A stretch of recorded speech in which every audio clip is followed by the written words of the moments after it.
जय श्री कृष्ण। ओम नमो भगवते वासुदेवाय नमः। आप सुन रहे हैं पौराणिक अमृतवाणी द्वारा प्रसारित महाभारत कथा भाग 4। चित्रांगद और विचित्र वीर्य का चरित्र एवं धृतराष्ट्र, भीष्म का पराक्रम और दृढ़ प्रतिज्ञा तथा धृतराष्ट्र आदि का जन्म। वैशंपायन जी कहते हैं, जन्मजय राजर्षि शांतनु की पत्नी सत्यवती के गर्भ से 2 पुत्र हुए, चित्रांगद और विचित्र वीर्य। दोनों ही बड़े होनहार और पराक्रमी थे। अभी चित्रांगद ने युवावस्था में प्रवेश भी नहीं किया था कि राजर्षि शांतनु का स्वर्गवास हो गया। भीष्म ने सत्यवती को की सम्मति से चित्रांगद को राजगद्दी पर बिठाया। उसने अपने पराक्रम से सभी राजाओं को पराजित कर दिया। वह किसी भी मनुष्य को अपने समान नहीं समझता था। गंधर्वराज चित्रांगद ने यह देखकर कि शांतनु नंदन चित्रांगद अपने बल पराक्रम से देवता, मनुष्य और असुरों को नीचा दिखा रहा है, उस पर चढ़ाई कर दी तथा दोनों नाम राशियों में कुरुक्षेत्र के मैदान में घमासान युद्ध हुआ। सरस्वती नदी के तट पर 3 वर्ष तक लड़ाई चलती रही। गंधर्वराज चित्रांगद बहुत बड़ा मायावी था। उसके हाथों चित्रांगद की मृत्यु हो गई। देवव्रत भीष्म ने भाई की अंत्येष्टि क्रिया करने के पश्चात विचित्र वीर्य का राजगद्दी पर अभिषेक किया। विचित्र वीर्य अभी भी जवान नहीं हुए थे, बालक ही थे।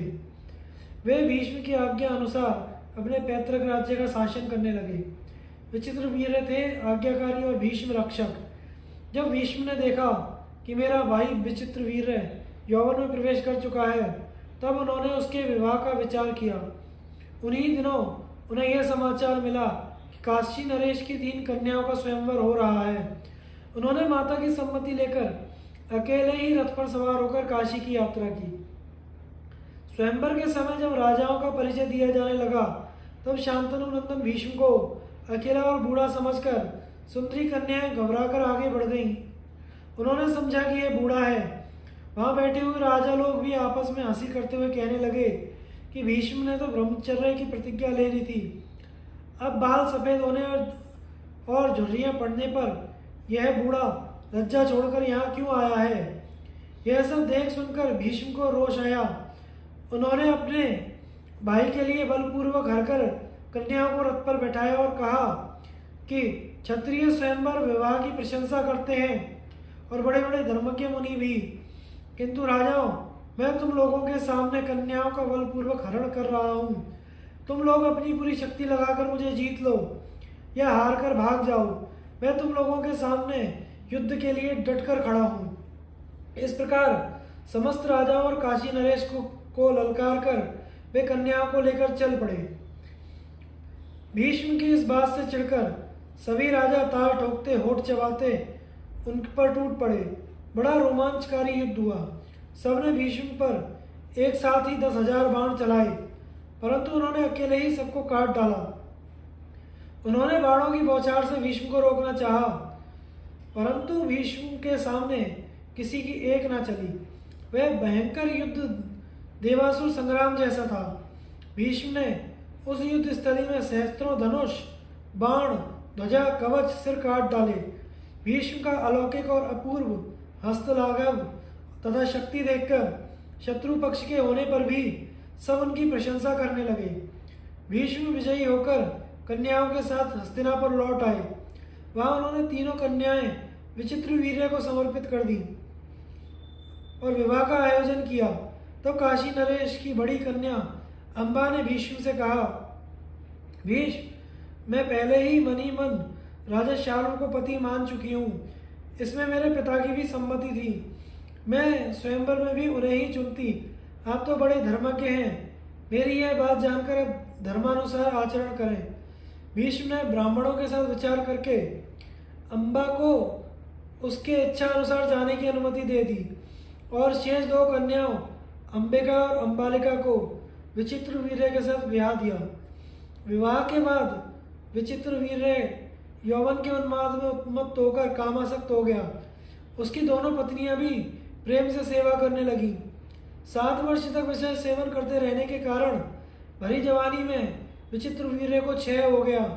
बहुत चिकित्सा कराने पर भी वह चल बसा। इससे धर्मात्मा भीष्म के मन पर बड़ी ठेस लगी, परंतु उन्होंने धीरज धरकर ब्राह्मणों की सलाह से विचित्रवीर्य की उत्तर क्रिया संपन्न की। कुछ दिनों के बाद वंश रक्षा के विचार से सत्यवती ने भीष्म को बुलाकर कहा, बेटा भीष्म, अब धर्मपरायण पिता के पिंडदान, स्वयश और वंश रक्षा का भार तुम पर ही है। मैं तुम पर पूरा पूरा विश्वास करके एक काम में नियुक्त करती हूँ, तुम उसे पूरा करो। देखो, तुम्हारा भाई विचित्रवीर्य इस लोक में कोई संतान छोड़े बिना ही परलोकवासी हो गया है। तुम काशी नरेश की पुत्री कामिनी कन्याओं द्वारा संतान उत्पन्न करके वंश की रक्षा करो। मेरी आज्ञा मानकर तुम्हें यह काम करना चाहिए। तुम स्वयं राज सिंहासन पर बैठो और प्रजा का पालन करो। केवल माता सत्यवती ही नहीं, सभी सगे संबंधियों ने भी ऐसी बातें की। उस समय देवव्रत भीष्म ने कहा, माता, आपकी बात ठीक है, परंतु आप जानती हैं कि मैंने आपके विवाह के समय क्या प्रतिज्ञा कर रखी है। मैं पुनः प्रतिज्ञा करता हूँ, मैं त्रिलोकी का राज्य, ब्रह्मा का पद और इन दोनों से अधिक मोक्ष को भी परित्याग कर दूंगा, परंतु सत्य नहीं छोड़ूंगा। भूमि गंध छोड़ दे, जल सरसता छोड़ दे, तेज रूप छोड़ दे, वायु स्पर्श छोड़ दे, सूर्य प्रकाश छोड़ दे, अग्नि उष्णता छोड़ दे, आकाश शब्द छोड़ दे, चंद्रमा शीतलता छोड़ दे और इंद्र भी अपना बल विक्रम त्याग दे, तो क्या स्वयं धर्मराज भले ही अपना धर्म छोड़ दें, परंतु मैं अपनी सत्य प्रतिज्ञा छोड़ने का संकल्प भी नहीं कर सकता।